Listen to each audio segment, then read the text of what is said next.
Hello everyone, কেমন আছো তোমরা সবাই? তো বৃষ্টির দিনে খিচুড়ি কার কার ভালো লাগে? তো আমাদের এখানে আজকে বৃষ্টি হয়েছিল, তো বর তো ভীষণ ভালোবাসে খিচুড়ি খেতে। তো তাই আজকে আমাদের হয়েছে খিচুড়ি রান্না। খিচুড়ির সাথে ছিল চিকেন কষা। তো দেখতেই পেলে চাল, 3 রকমের ডাল, মুগ মসুর আর ছোলার ডাল ছিল। ওদিকে ফুলকপি আলুটা আমি একটুখানি ভেজে রেখেছিলাম, ছিল মটরশুঁটি। এখানে চিকেন কিমা করা ছিল, কিমাটা কষে নেওয়া হচ্ছে, ওটা আর ভিডিওতে ক্যাপচার করা হয়নি।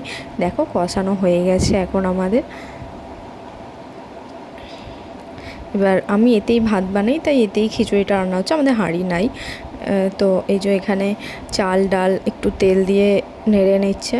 এইভাবেই আমাদের খিচুড়িটা রান্না হয়।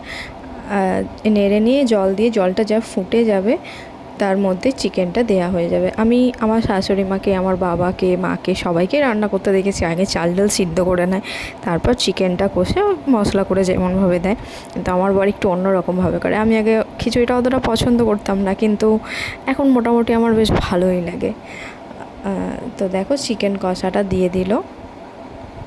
চালটা কিছুটা একটু সিদ্ধ মতো হয়েছে, এর মধ্যেই দিয়ে দিচ্ছে আলু,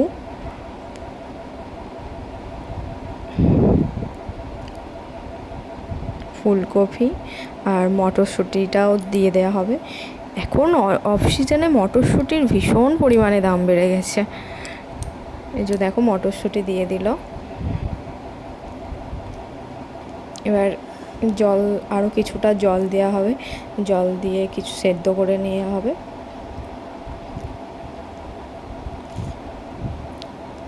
খিচুড়ির সাথে আজ ছিল আমাদের চিকেন কষা। চিকেনের রেসিপিটা আর করিনি। চিকেন অনেক রাত্রির হয়ে গেছিলো আজ রান্না করতে, রাত্রিরেই হচ্ছে খিচুড়ি রান্না। তো দেখো এবার